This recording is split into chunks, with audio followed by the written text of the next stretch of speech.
I wanted to go back to the book, Remembering the Lotus Born. Probably should have included this before the break, but I wanted to recite a few things. Now, some of this overlaps with the other material that I presented in the beginning here, so I didn't go back through and try to sort out all of that. So you'll get some of this a second time here. So first he's talking about, in the introduction here, the invitation from Trisang Detsen, the initial part of it, which was to invite Shantarakshita to disseminate the Buddhist teachings, serve as a court preceptor, and consecrate the ground for the first Tibetan monastery. In environmental disasters, assault the palaces, and epidemics afflict people and animals alike.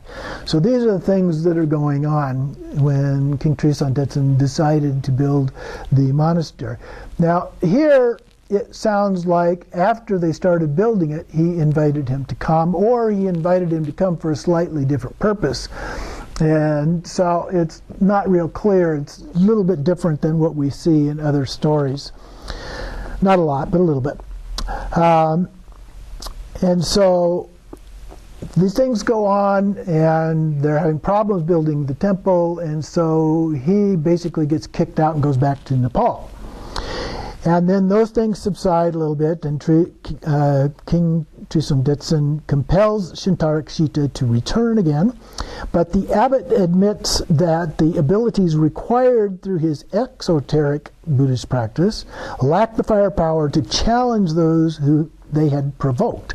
Only a fully enlightened master wielding the esoteric technologies of Buddhist Tantra could overcome the host arrayed against them. So Shantarakshita thereby advises the emperor to employ the services of the world's most accomplished tantric adept, Padmasambhava. Only he could subjugate and convert the rebellious malcontents. The Emperor Trisang Detsen dispatches messengers to the master's retreat in Nepal, and Padmasambhava treks to the Tibetan plateau, battling Tibetans' domestic divinities, subduing them, converting them by force, and binding them by oath to protect the Buddhist teachings as he blazes a path to the Tibetan court. So we've heard elements of that before in other sources. So all sources pretty much agree with the story up to this point. But the story then diverges into two contradictory narrative paths. In one, Padmasambhava establishes Buddhism and earns the status of the second Buddha, the Tibetan people. In another, he soon departs, and as a fleeting contributor and minor figure in Tibetan history. In the former, a far more popular account. And then a significant issue is that the primacy of Padmasambhava's agency in Tibet is uniformly unattested in early sources. So there's almost no evidence at all in the really early sources that he even existed. There's a little bit, just enough to say, well, yeah, most likely he did. There's scant evidence of his contributions, and what there is appears to have been amended amid the process of revisionary hagiography. So hagiography, of course, is not a literal history, but a story about a particular person's life. And so we see those things being modified over time, elaborated, and so forth. And then that ties to the actual occurrence of the past events are tenuous. And then, so there's very discrepancies between different sources as well. The first complete revision of the story is in a text called The Copper Island, Biography of Padmasambhava. Its author or revealer, because this is a terma, is this Nangel Nima Ozer that we heard about before, who lived in the 1100s, from 1124 to 1192. The designation as a treasure text obscures the complex of indigenous innovations that made its production possible. So he was very creative in how he went about doing this, and he did a lot of research on what he could find, everything that he could find about Padmasambhava, and pulling things together the way maybe a historian would go about doing that kind of thing today. It's just that today we most likely, for a more contemporary individual, would have quite a bit of information, whereas in this time there was very little. So Nyingro was a progenitor of some of the most definitive aspects of Tibetan Buddhism. So a lot of what he incorporated into his story developed an emphasis that was picked up by the Nyingma tradition and incorporated within that. And so he talks here a little bit about the early sources. Padmasambhava has yet to be found described in or cited as the author of a single Indic text, that is something from India. Padmasambhava is said to be from Udayana, a place whose thick cloak of esoteric mystique, he's very liberal with his terminology, is nearly matched by the confusion concerning its geographical location. So there's not a lot of consensus. There's a variety, and we kind of hinted at that before. But the general consensus that we have so far is that it is in a valley just north of Peshawar in the Swat region of present-day Pakistan. There was a Chinese pilgrim in 631 who visited that area. So this would predate Padmasambhava, whose name was I don't know if I can pronounce this, I'll try. Sheanzane, who visited in 631, as I said, but by the 14th century, that testament of Padmasambhava that kind of eulogizes Udayana and as a huge area. 2/3 of the world's total landmass was said to be a part of that. It is also close to an area called Gandhara, and we've talked about before, which was prominent in the 1st to 5th centuries CE. So this would be, again, predate Padmasambhava.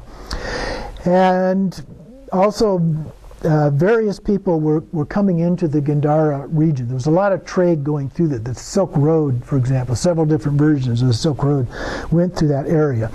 And so various strains of Indian Buddhism arrived there as well. So another Chinese pilgrim, Faxian, who lived 337 to 422, also visited around 400 and said there were some 500 monasteries of early Buddhist schools in that area. But they had been destroyed by the time that Sheanzane came there in 631. So during that time, even though there had been lots and lots of them, all of a sudden they had been destroyed. There was little evidence of that anymore. So the question that comes up then has to do with the validity of Tantra being an active practice there at that time. There's contradictory evidence, but there's very little like artistic evidence. I just went to a talk last week that was talking about the evidence of Tantra and other things in that region. And there are statues, but the statues have no likeness with any of the Tantra statues that we're familiar with today.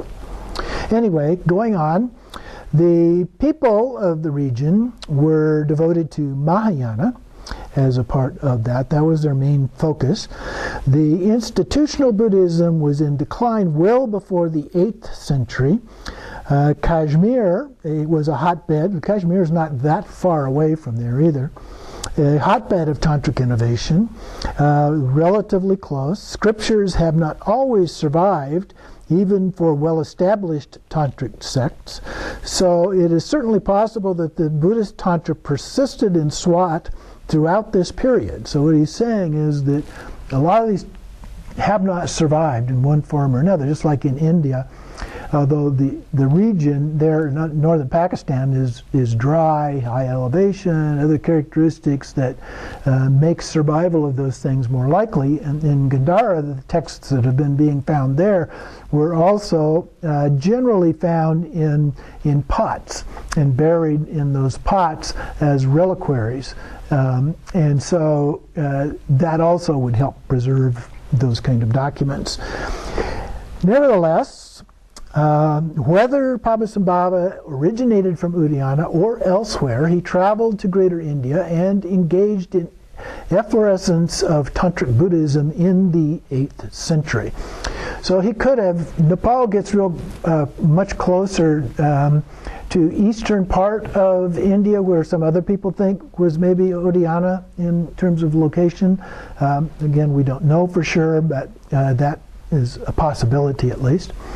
And then Nalanda and Odanta Puri became international collectives, universities, included all kinds of controversial topics, esoteric curriculum, recent Mahayoga Tantras were included there, rhetoric concerning sex and violence was included.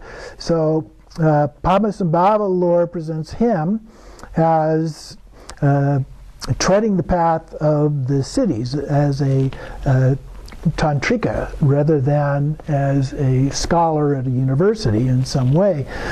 But around those universities, this tantra was being practiced, and so he could have, as a tantrika, a tantric practitioner, pick that up in that area. Other scholars at Nalanda, we know, have also practiced some of the tantric practices at night while they were doing regular practices in the daytime and so forth. So there's a lot we don't know. He gained renown as a Vidyadhara, a knowledge holder or sorcerer. The earliest datable sources make no reference to the Tantrika, even when the contributions from others from the era are commemorated. Padmasambhava is absent from both the edict, a separate document, and the authoritative exposition of Samye Monastery, especially notable in the latter, since it narrates the calamities of the obstruction and the introduction of Buddhism into the construction of Samye, the twin impetuses for his invitation to come. It only refers to the Buddhist teachers of virtue, generically, no names, and not even in Shantarakshita is mentioned in that. Wow. Interesting. The entire scope of epigraphic evidence offers no confirmation of Padmasambhava's presence in Tibet. Manuscripts dated after the reign of Trisong Detsen and likely after the end of the empire altogether are the only sources, only resources for that period that in Tibet was called the Dark Period. After Langdharma, they went through this long period before the second dissemination of Buddhism into Tibet as a part of that. So there is a text called the Old Tibetan Chronicle, which is one of the best sources, yet it only provides a terse summary of these events. It's like one short paragraph. It says, seizing the unsurpassed religion of the Buddha and practicing it, Trisong Detsen built temples in the center and on all the borders. Having established the religion, everyone entered into compassion and was liberated from birth and death by calling their minds to it. That's it. Not a whole lot to go on there. The book or text that we mentioned before, the Testimony of Ba from later centuries, also talks about this, and it alleges to be the first-person account of Ba Selnang Yeshe Wangmo in the 8th century, one of the first of 7 Tibetans to be ordained and the original abbot of Samye. There is no mention of Padmasambhava, But subsequent recensions flesh out the narrative, and earliest existent or extant version of the complete narrative in the 11th to 13th century, Shantarakshita recommends Padmasambhava to Trisong Detsen, and it spells that out, but we won't go through all of that right now. But you can see the beginnings then of things in this story being embedded into these other stories that were available at that time. One scholar, Robert Mayer, argues that the real threat embodied by Padmasambhava was his promotion of Shaiva-influenced Kapalika practices, a form of transgressive Tantra. And early negative depictions of Padmasambhava at his time in Tibet soon gave way to his burgeoning apotheosis, this peak of his recognition. The ministers reported to Trisong Detsen this master might seize political power, therefore the emperor grew suspicious. And then they said, he said to him, Master, please return to your homeland. And so he left, and being narrow-minded and greatly jealous, this is Padmasambhava saying, the emperor, being narrow-minded and greatly jealous, suspected that I might seize political power. And so the emperor offered him a large quantity of gold dust, which he took a little bit of, but not very much, and left for India. But then the people around the king said, if Padmasambhava is not killed, he will harm Tibet. So assassins were sent. So it wasn't enough that he left, they were going to go kill him on the way out. So he was crossing this gorge when this army of archers drew their arrows, and Padmasambhava performed some mudra, and the 20 assassins were frozen like paintings, and he passed straight through them. So the earliest extant account of Padmasambhava's interaction with Tibetan court and his role in the establishment of Buddhism in Tibet. After that, he went back to Nepal and does not complete any rituals, doesn't go around doing the other things in the second version of the story that became more popular. He doesn't complete the rituals, he doesn't consecrate Samye Monastery, he doesn't conceal a single treasure, he does not magnetize a retinue of core disciples, and it's unclear whether he even taught Buddhism in Tibet. So we've got these two extremes almost of the story. And then his employ is only required in the ritual subjugation of obstructing forces. Tibet's failed experiment with the transgressive tantras of the day gained widespread popularity in subsequent centuries. I know some sources have talked about that when Padmasambhava came, and some of the early texts, it might even be later in this book,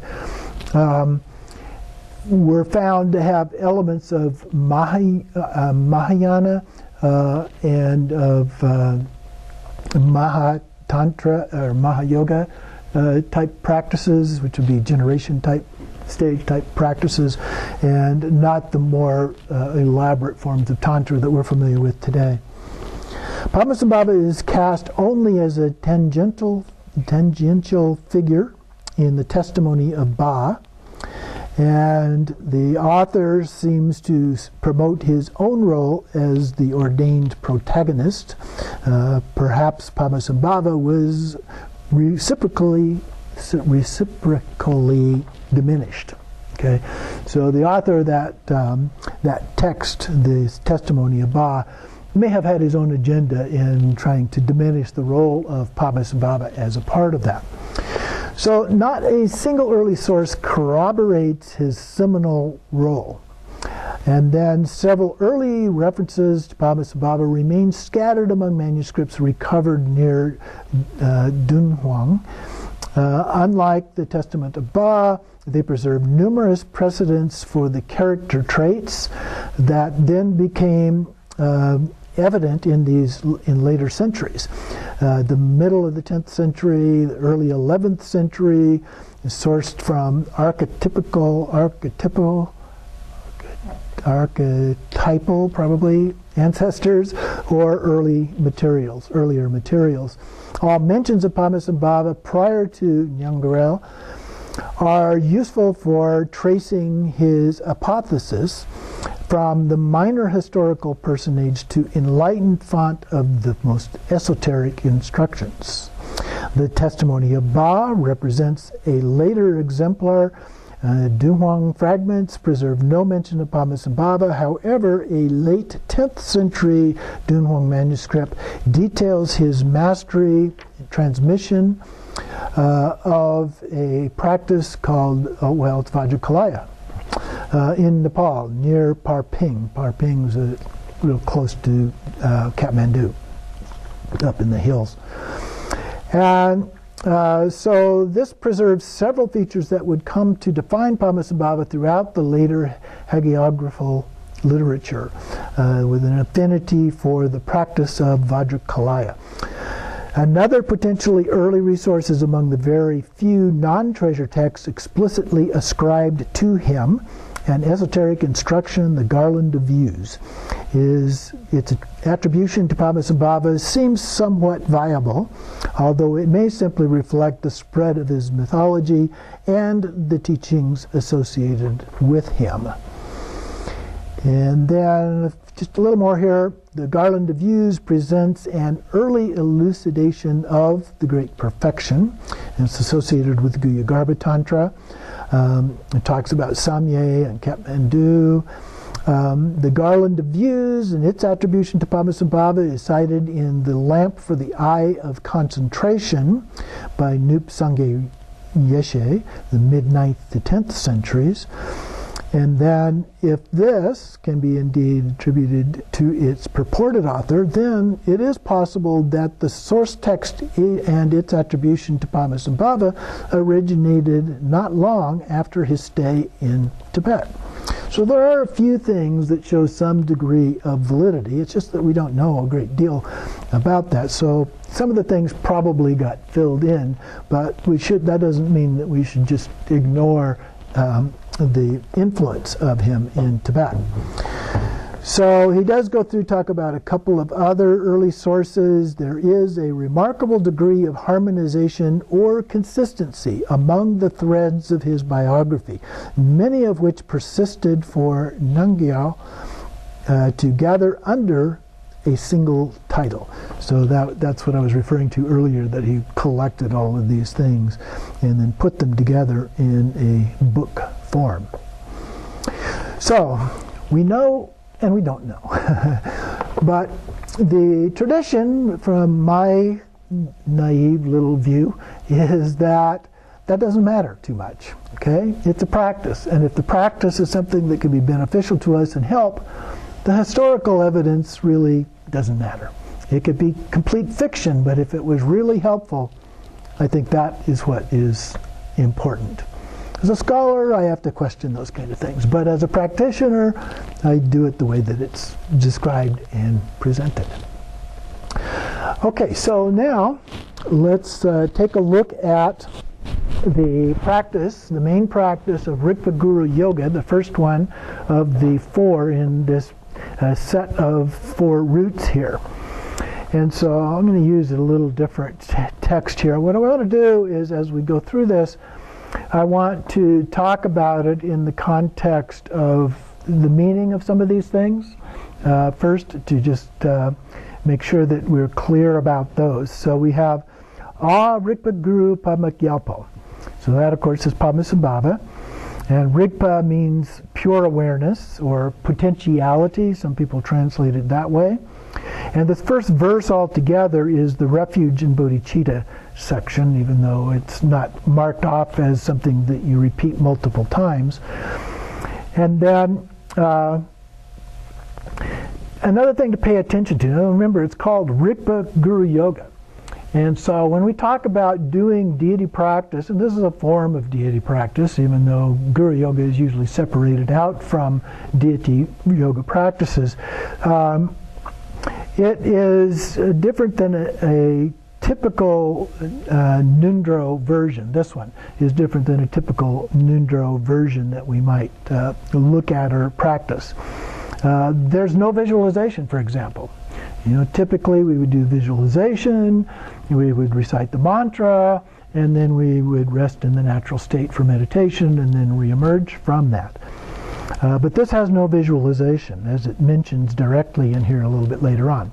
So again, Rigpa Guru Gyalpo, I take refuge in the self-recognizing nature of my mind. So it's the refuge, the self-recognizing nature of my mind, the awareness of awareness, mind recognizing mind, if you will, as a part of that. Because of their ignorance, ignorance to the second noble truth, sentient beings are wandering in samsara. May all sentient beings reach the great liberation. So either bodhicitta or full enlightenment. So that's the first verse. So it's focused on bodhicitta, the bottom part, the top part on the refuge. Refuge and bodhicitta. And then it goes into the heart of the practice, by recognizing their nature as the primordial awareness, pure awareness, of Samattabhadra. Sometimes Samattabhadra is translated as all good. And so primordial awareness is before there are any thoughts about it. Pure awareness, before we become aware of things. All demons and malicious forces, those are our own obscurations. Even the concepts and names fall apart. So again, we don't need concepts, we don't need labels and so forth. Very Dzogchen. The nature of all phenomena is Dharmadhatu. And so Dharmadhatu, the empty awareness, if you will. And the unchanging, self-arising wisdom is your only protection. So the wisdom of Dharmadhatu, unchanging, self-arising wisdom. And this provides protection. So this Dharmadhatu is the sphere of absolute reality. So there's no labels, no concepts. Supposedly, there are of course some, but we can think of it as the relative and the ultimate. But there's also the relative and the relative ultimate. It's part of the relative ultimate. That is, we're talking about something we can't talk about, if you will. Talking about the ultimate. So words can get us in trouble, but it's sometimes helpful to point those out so that we understand what it is that we're trying to achieve. And then the mantra there, Jnana Raksha Hom. So jnana or jnana, sometimes written, is wisdom, and raksha is protection, and hong is the seed syllable, unchanging protection of wisdom, basically, is how that all fits together. And then phenomena perceived through the 6 kinds of consciousness, the 5 senses and the mind consciousness, all thoughts and feelings in the mind consciousness, without attachment, are recognized as the rays of Rigpa. So here, we don't have any attachment to appearances, manifestations that we have, but rather they are the manifestations of Rigpa, the rays of Rigpa. It uses the phrase there, just like the rays of the sun. So without the sun, there are no rays. Without Rigpa, there are no rays, in this case, in the metaphor being used here. And then all surroundings appear as Buddha fields and sentient beings as Buddhas. And so the surroundings are the rays of Rippa in this case. They are the manifestations. And so they appear to us at this level of practice, not ordinary people, but to us at this level of practice, they appear as Buddha fields. And as sentient beings appear as Buddhas. The way that we see them is called pure view or sacred outlook. And then I suppose we could add to that all sounds or mantra, all thoughts or wisdom and so forth. So everything is the blessing of wisdom. And then jnana aveshaya pam, which basically means the same thing. Buddha wisdom just come in my mind. And so usually when you see these mantras like that, whatever the line right above it says comes pretty close to what the meaning is. So everything is the blessing of wisdom right above that. Okay, Buddha wisdom just come in my mind. So same idea there. And then primordial, self-arising, ultimate Padmasambhava. So ultimate Padmasambhava is not our ordinary Padmasambhava that we visualize. He appears in my Rigpa space. There's no face, no limbs, no image. Okay? This is a state of transcendence, and so none of that is present. Primordial rays of Rigpa. The rays, of course, refer to the appearances, fully encompass the three kayas. So all three, the Nirmanakaya, Sambhogakaya, Dharmakaya, as a part of that, without the impurity coming from discursive meditation. So words, concepts, labels, and so forth involved in the process of meditation. So it doesn't have any of those. Primordial nature of my Rigpa is my guru, my real guru, pure awareness. Okay? So here we use the name Padmasambhava, but it's not Padmasambhava that went to Tibet and Nepal and all those kind of things, the human aspect, but rather it's the primal aspect of that, the pure awareness itself. There is no coming and going. In every moment I welcome his presence. And his presence here would be at the heart-mind level. All thoughts come and go. And so here there's no coming and going. So we welcome his presence. It's just there. And then everything firmly abides in Dharmadhatu.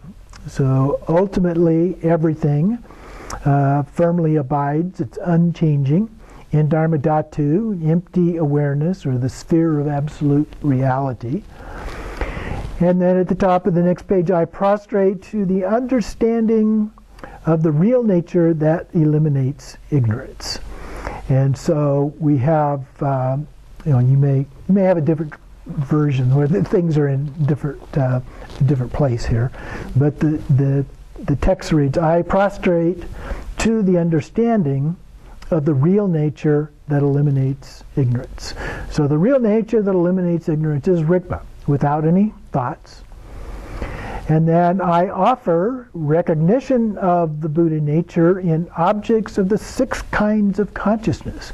So each of the 6 kinds of consciousness is said to also have this Buddha nature, this essence incorporated within it.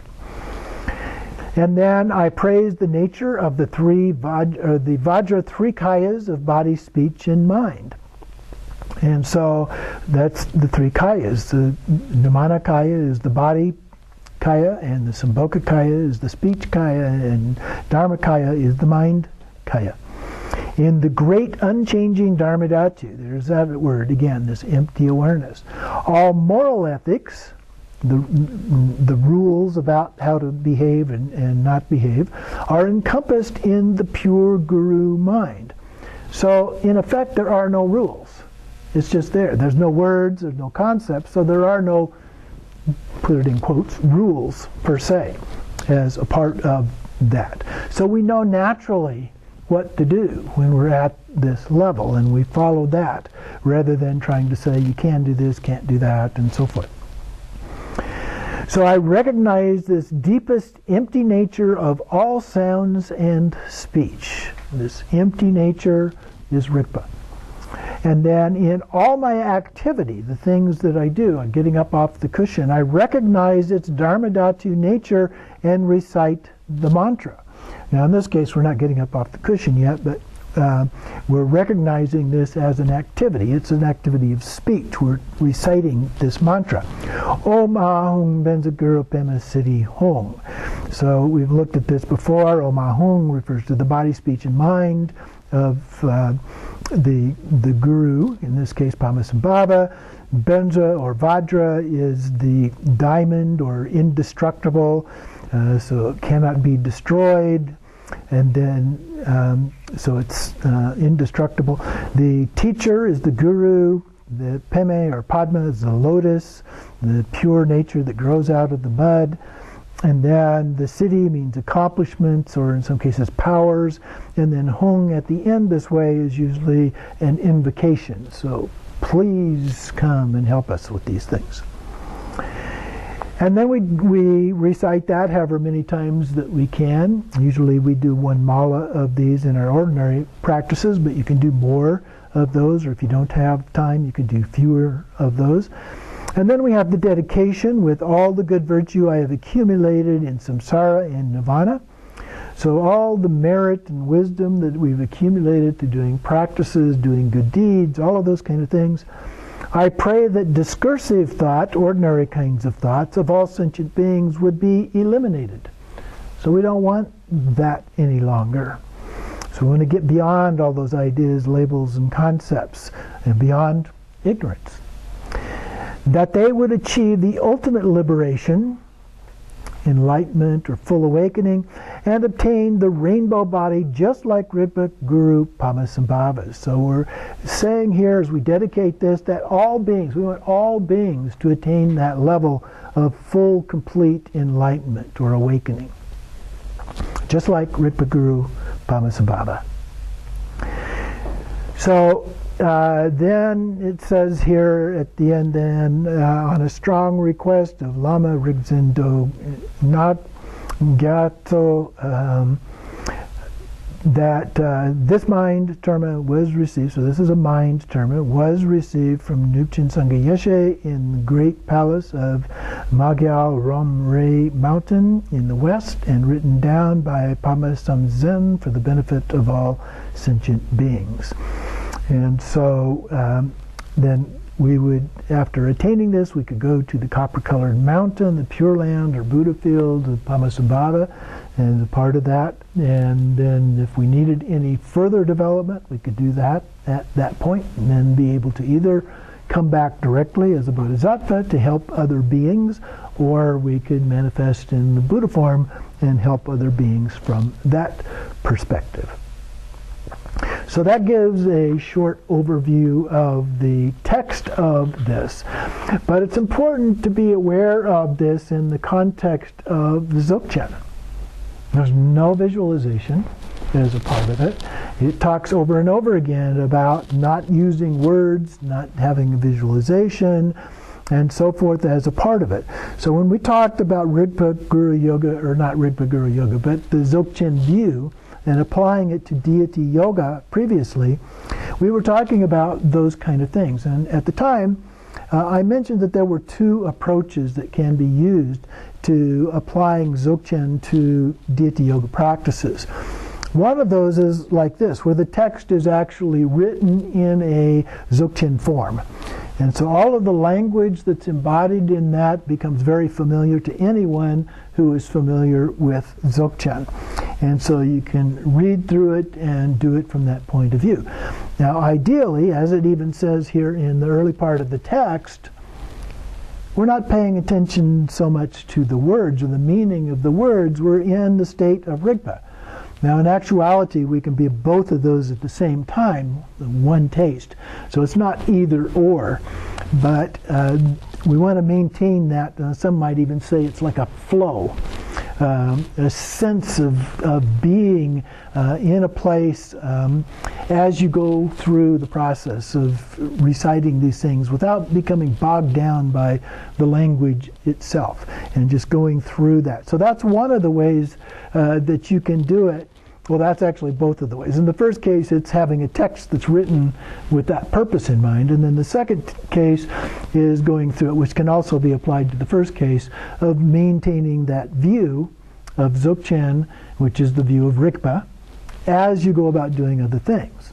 Now, the goal of the practices in Dzogchen is that we then get up off of the cushion, and like the third statement of Garab Dorje, then we go about doing activities while remaining in that state all of the time. And ideally, we keep those things together.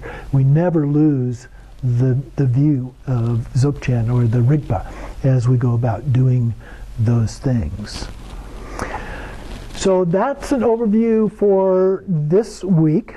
And so next week we'll be going to the second of the practices in the Treasure Meditation book, which is the practice related to the Yidam. And in here we're using a practice of Manjushri as a part of this. So you might want to look through that ahead of time. But we'll do similar to what we did today. We'll look at some information about Manjushri and so forth, and then we'll take a detailed look at the actual text and talk about it a little bit in the context of those two Dzogchen views. Have a great week.